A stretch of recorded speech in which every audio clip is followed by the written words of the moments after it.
बालिया चौक गांव में बारिश के बीच शिवा की चाय की दुकान पर धीरज और मुकेश चिंतित बैठे थे। अस्पताल बन गया पर बेड के लिए पैसे नहीं बचे।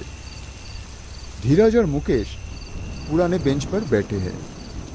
दोनों के सामने मिट्टी की गिलास में चाय रखी थी, मगर कोई चाय नहीं पी रहा। शिवा अंदर से झांकता है।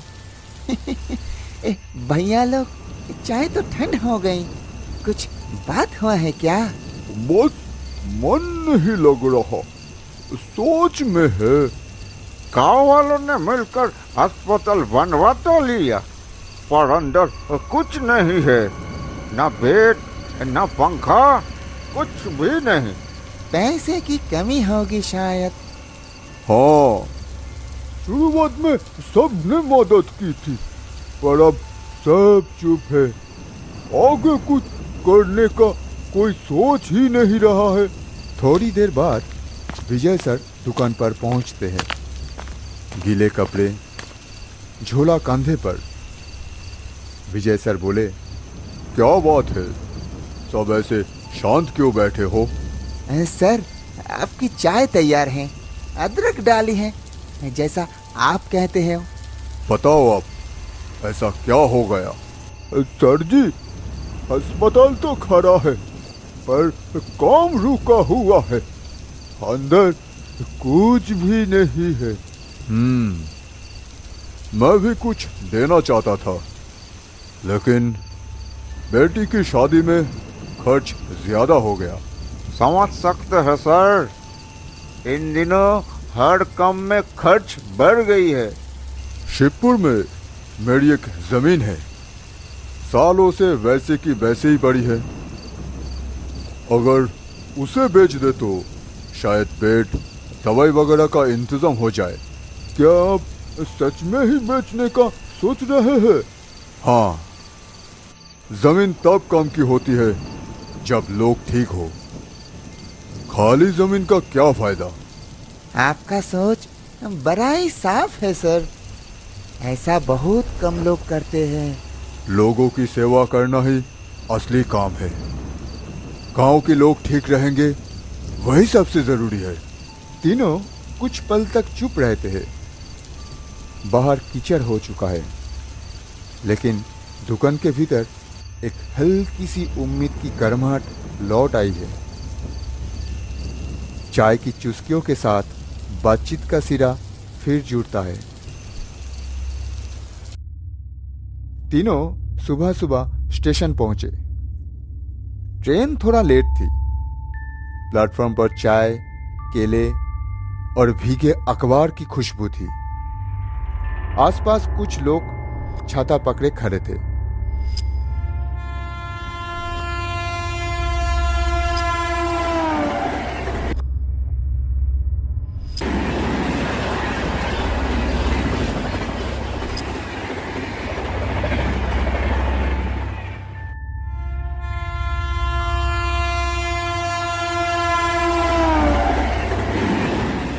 इतनी बारिश में नदी पार कैसे करेंगे सर? विजय सर शांत स्वर में बोले, स्टेशन से नदी का रास्ता कच्चा है, धीरे धीरे चलना पड़ेगा। नाव वाला बूढ़ा रघु शायद मिलेगा। धीरज ने पूछा, क्या रघु अब भी चलाता है नाव? हाँ, वही तो है, बस थोड़ा समय लगेगा।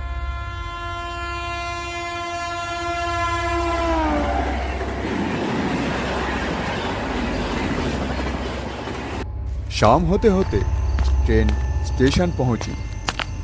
चारों ओर पानी भर गया था। प्लेटफॉर्म की सीढ़ियों से नीचे उतरते ही कीचड़। पास ही एक चाय की दुकान पर चूल्हा जल रहा था। सर, चाय पियेंगे? नहीं, अब जितनी जल्दी हो सके नदी तक पहुंचना चाहिए।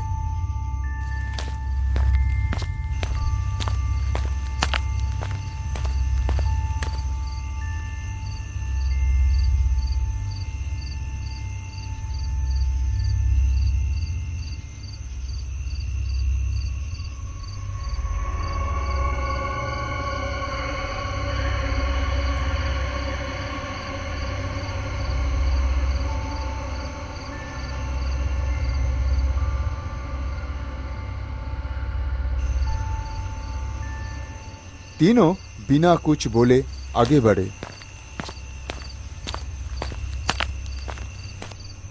धीरज ने धीरे से कहा, जल्द ही गांव पहुंचना जरूरी है। एक एक दिन बहुत कीमती है। कोई नाटकीयता नहीं थी इस सफर में, बस एक सीधी, धीमी और सच्ची यात्रा थी जिसमें उम्मीद की नाव सबसे अहम थी। एक वैन आती है। ड्राइवर विजय सर का पुराना परिचित, उसका नाम किशोर है। अरे किशोर भैया, आप यहाँ? अरे कैलाश, बहुत दिन बाद। चलो मैं नदी तक छोड़ देता हूँ।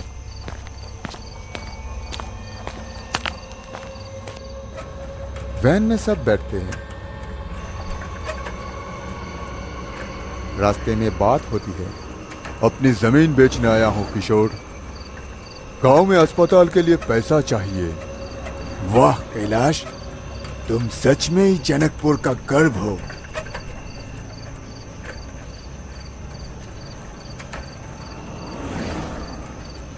नदी तूफान पर है।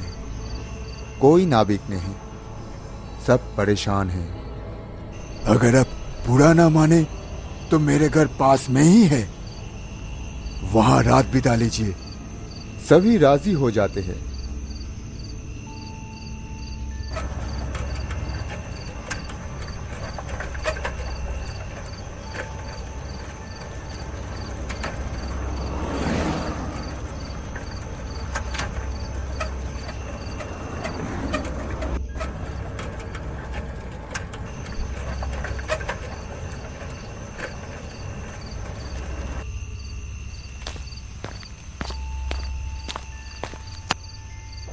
घर बहुत पुराना है।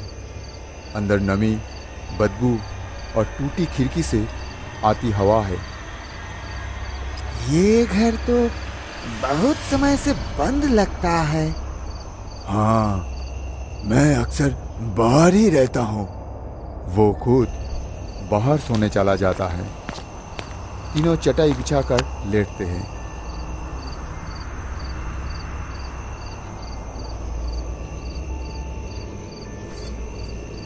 रात के बीच विजय सर की नींद खुल जाती है।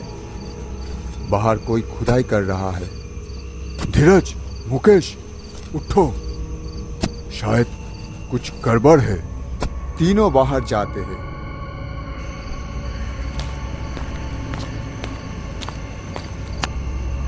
पेड़ के पास मिट्टी खोदी जा रही है। वहां एक कलश दिखता है जिसमें बहुत सारा पैसा है। अचानक पेड़ पर लंबा सा टरकना एक चेहरा दिखता है। डरो मत कैलाश, मैं किशोर हूँ। लेकिन तीनों डर जाते हैं। 1 साल पहले एक दुर्घटना में मैं मर गया था। मेरे बचाए हुए पैसे मुझे मोक्ष नहीं लेने दे रही थी। एक सच्चे इंसान की तलाश थी। अब मैं निश्चिंत हूँ।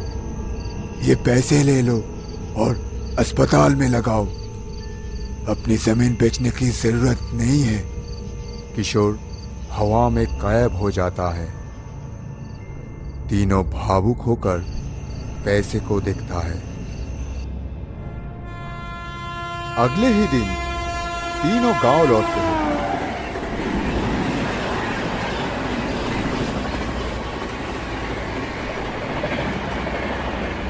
विजय सर, ये चमत्कार था या पुण्य? शायद दोनों, लेकिन ये तय है जो सच्चे दिल से सेवा करता है उसकी मदद कोई ना कोई जरूर करता है।